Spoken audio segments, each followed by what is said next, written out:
Pandian store சீரியல்ல அடுத்த வாரத்துக்கான எபிசோட்ல நம்ம பாண்டியனும் சரவணனும் நடந்து போயிட்டு இருக்காங்க. அங்க வந்து நம்ம கோமதி இருந்துட்டு பழனி வந்து கடை திறக்க போறாங்க.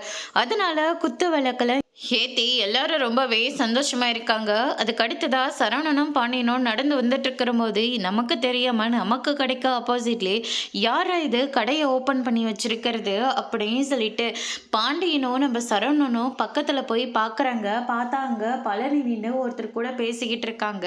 மேல கடைய பாக்குறாங்க. காந்திமதி ஸ்டோர்ஸ்னு இருக்கு. அதை பார்த்த உடனே பாண்டியன் வந்து பயங்கரமா ஷாக் ஆகுறாங்க. அப்படின்னா இந்த கடை வந்து பழனியோட கடையா அப்படின்னு சொல்லிட்டு பாண்டியனுக்கு எல்லா விஷயமும் தெரிய வருது. அங்க இருக்கிறவங்களும் வந்து கூப்பிடுறாங்க. ஆனா பாண்டியன் இருந்துட்டு போக மறுத்துட்டு நேரா வீட்டுக்கு வராங்க. வாங்க அப்படின்னு சொல்லிட்டு தண்ணி எடுத்து கொடுக்குறாங்க.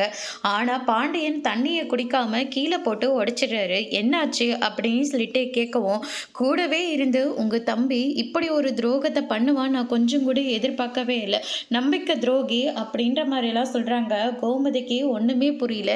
என்னாச்சுங்க அப்படின்னு சொல்லிட்டு கேட்கவும், நம்ம கடைக்கு ஆப்போசிட்லேயும் உன் தம்பி கடையை திறந்து வச்சு உட்காந்துட்டு இருக்கான் அப்படின்ற மாதிரி வந்து சொல்லிடுறாங்க.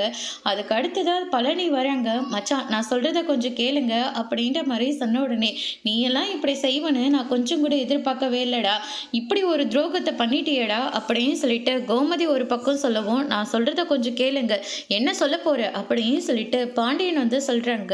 உங்கள் அக்கா சொல்கிறதுல எந்த தப்பும் இல்லை, இனிமேல் இந்த குடும்பத்துக்கும் உனக்குமான உறவு உடஞ்சி போச்சு, வெளியே போ அப்படின்ற சொல்லிடுறாங்க. பழனி ரொம்பவே ஷாக் ஆகுறாங்க. அதோட இன்னைக்கான பிரமோ முடிச்சிருக்காங்க.